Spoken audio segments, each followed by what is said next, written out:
Hello, mema wakɔ abane nso de ba wote ase sendwumadi so.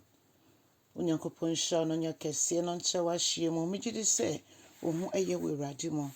Ɛno nti, nea mɛka nyinaa ne sɛ Onyame nokwafoɔ yɛhyɛ wo anuonyam wo ma yɛbɔ mu ɛkamfo ne yɛtontono ɛde wo kɛseɛ ma wo. Ɛna nso so bie wabie pono ama yɛn a yɛne hwee ka sɛ nhyira nka wo din kronkron no. Ɛna due yɛn mpaebɔ nyinaa ne sɛ ka yɛn ho ɛwɔ yɛanamontuo bi yɛtu berɛ yɛte w'asɛm ase ne yɛde bɔ yɛn bra nso. Yɛda w'ase anadwo mu nyinaa wo maabɔ no nhwɛ so paa no pɛi nso ɔma mmɔborɔ hu no Awurade ayɛ kɛseɛ ɛwɔ yɛn so. Yɛda w'ase bebree wɔ Jesus Christ wo din mu ɛne yɛabɔ mpaeɛ. Hallelujah. Ɔdɔfoɔ ɛnɛ nso so yɛbɛfa yɛakenka nsɛm afi nnwom 73 ne yiyi mu 12 ɛde kɔsi 17 na ɔse adɛn m'ani tua ɔmo a ɔmo nsom wɔ Awurade sɛ ɔmo abrabɔ ɛyɛ frɔmfrɔm na afei ɔmo anya ɔmo ho na mepɛ sɛ mebisa sɛ so nti me a mede me ho ama wo me a mate me ho ama wo no so mayɛ no kwa anaa na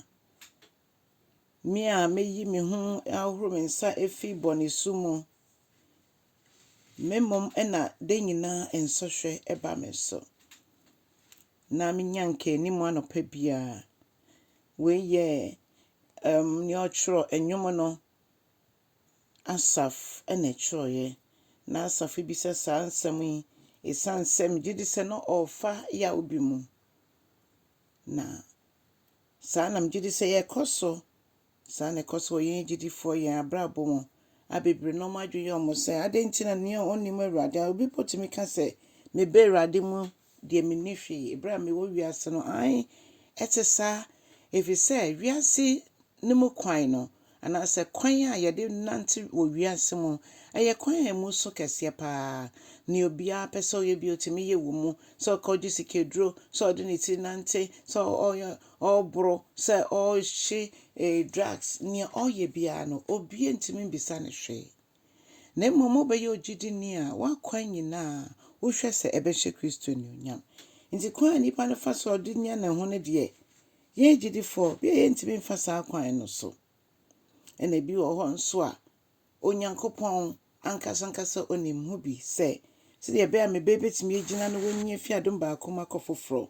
ɛtɔ da bi adwumadi a ɔpɛ sɛ ɔde hyɛ yɛn nsa nti yɛtumi fa nsɔhwɛ mu ne nyinaa no Nyame onim ho bi ɔsɛefo ntumi nya ho hwee ɛna ɔka sɛ meka ho asɛm sɛdeɛ mete nka fa a ɛbɛyɛ te sɛdeɛ Onyankopɔn wendi nokorɛ ama me mma ne m'asefoɔ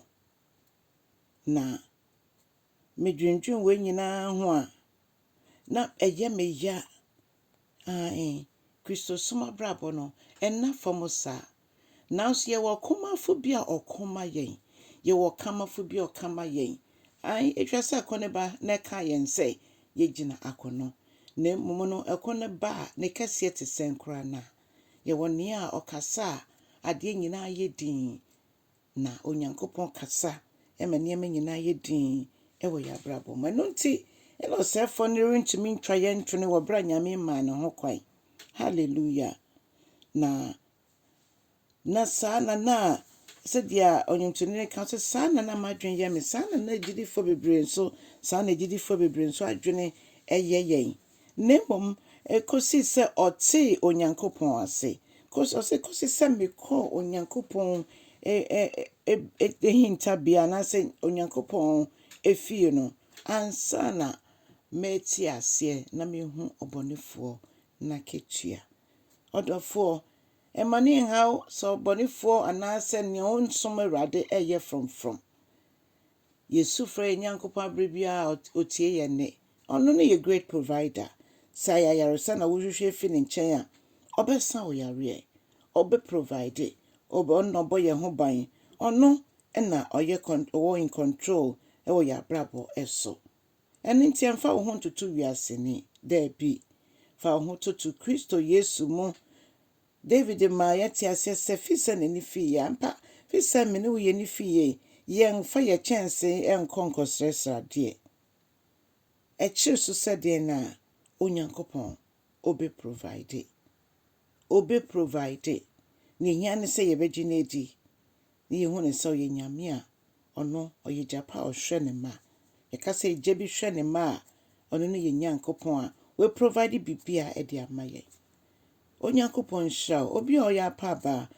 Kenya wo ho na ma ogidie nsipi na cha asam no so ma ofoforo onyame hira no nyokese o Yesu din mu.